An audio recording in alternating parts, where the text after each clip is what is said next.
Hello Libra, Sun, Moon, Rising, and Venus signs. Kamusta kayo? Sana po nasa mabuti kayong kalagayan. Welcome back po sa Star Tarot. Kung bago kayo rito, welcome din kayo. Thank you for your support. I truly appreciate it. God bless you all. Pauna mensahe po ninyo, napakaganda. Sumama talaga siya. Ang original kong nahawakan na ito, pero sumama siya. So, napakaganda nito.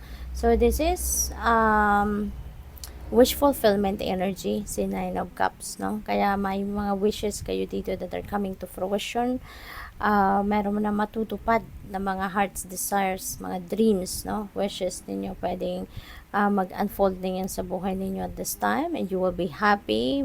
Very confident siya, no, sa nangyayari sa buhay niya, na that is indeed for his highest good. So, maaring ganun ang nararamdaman ng iba sa inyo. I-enjoy ninyo ngayon ng life, no? This is time for happiness, material and financial success, no? Kaya masaya ang buhay. Kung ano yung mga pinapangarap ninyo, maaring eto na, dadating na, no? So, congrats. We have Six of Swords. This is moving on energy. This is new beginning energy. Kaya definitely, magsisimula kayo ng bagong buhay dito. Now, you are living something na hindi na nagsiserve ng inyong highest good. Nakatalikod ka na sa sitwasyon na to.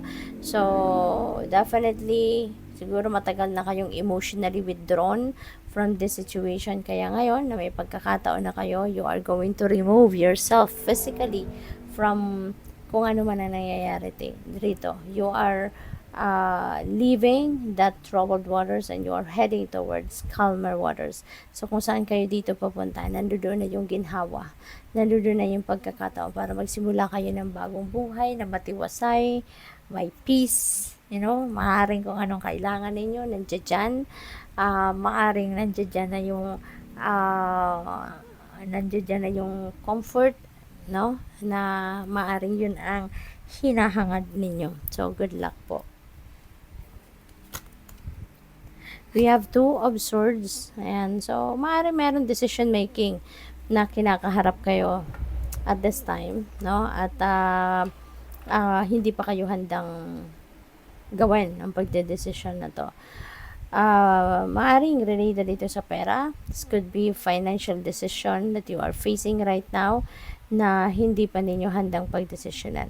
Now, maybe nag-gather pa kayo ng information na makakatulong sa inyo magdesisyon, or maybe you are still gathering or baka hindi pa kayo alam mo yun, yung napagod na kayo kakaisip at ngayon parang gusto nyo muna magpahinga, no?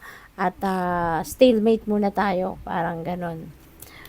We have Empress. Wow, so napakaganda, no? So definitely in decision making na to, maybe this is a career move, no? This is pwedeng pagpipilian ninyo trabaho, opportunity, or financial decision, investment, mga ganon, no?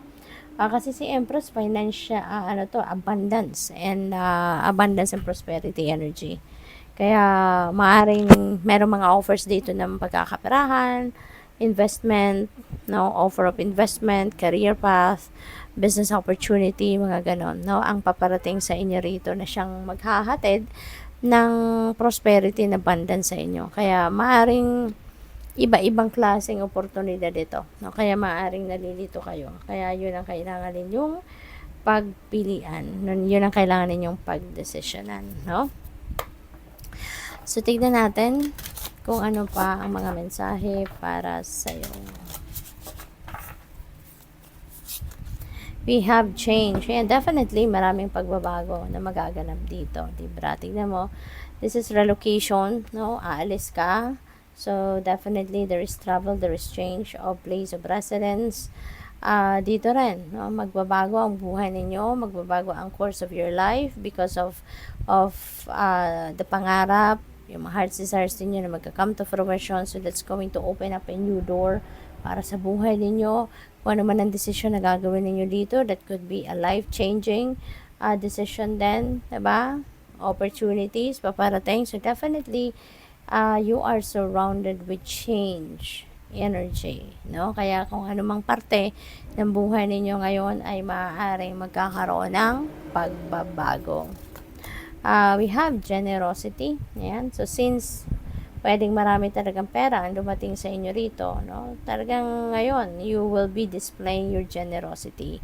Kasi gano'n naman kayo. You have a big heart, matulungin din kayo.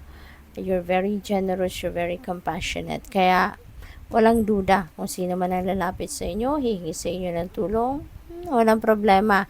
Meron kang ibibigay, meron kang itutulong.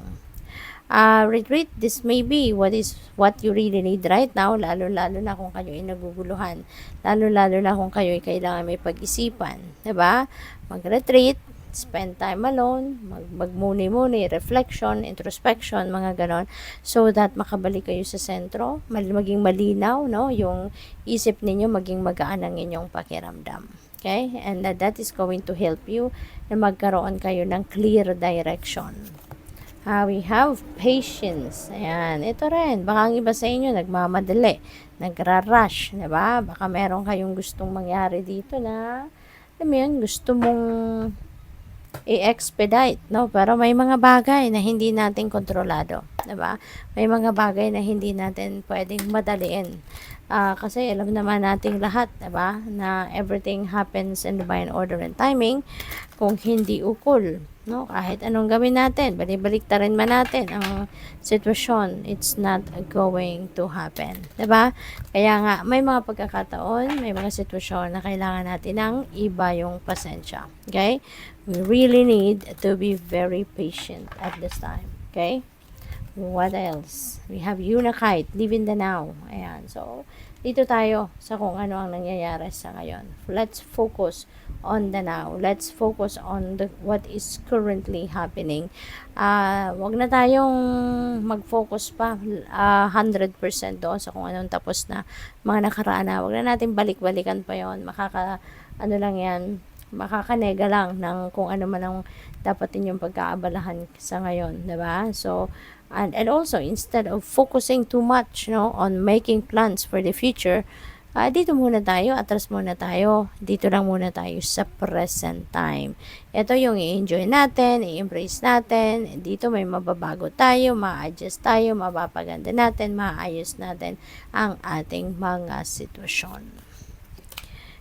Black Kyanite, set strong boundaries. Ayan, kasi siguro sa sobra ninyong kabaitan, no, Libra, baka madalas naaabuso na kayo. Baka madalas nababypass na kayo ng ibang tao. Kasi, sa sobrang bait ninyo, sige lang, okay lang, no? Yung parang ganun lang kayo. Bawon na lang kayo ng baw, no? Para walang gulo. Okay lang, sige lang. 'Di ba? Kaya ang panawagan sa inyo ng spirit sa ngayon, set strong boundaries. 'Di ba? Regain that respect na deserve ninyo. Diba? Matuto kayong magsabi ng no. If you feel like saying no, then say no. Diba? Kasi madalas siguro kahit yung damdamin ninyo, isip ninyo sinasabi no, pero yung bibig ninyo sinasabi yes, para mapagbigyan ng ibang tao, para ma-please ang ibang tao. No? So, set your healthy personal boundaries now, okay? Apophyllite, stay positive, okay? Never ever entertain negativity. Kasi kapag bumalot or binalot kayo ng negativity, nandiyan papasok na dyan yung mga imbalances, papasok na dyan yung mga pagsaself-sabotage ninyo sa mga ginagawa ninyo, papasok na dyan yung takot, pagdadalawang isip, and, diba, mai-stuck kayo where you are. Kasi yung takot, kapag yan ang umiral, kapag negative thinking kayo, diba? That is just going to attract more negativity. That's just going to attract more kamalasan, mag-a-attract lang yan ng mas marami pang sitwasyon or bagay na lalong hindi gaganda ang inyong pakiramdam. Kaya, never entertain negativity and remain positive. Okay? Stay positive. Kasi kahit anumang bigat din ng problema na pwedeng dumating sa buhay ninyo, you know, if you are projecting positivity, ang bilis nyo lang din yan mahahanapan ng solusyon. We have Aquamarine, go with the flow, with life. Okay? Surrender to the natural ebb and flow of life. Huwag na tayong kumontra.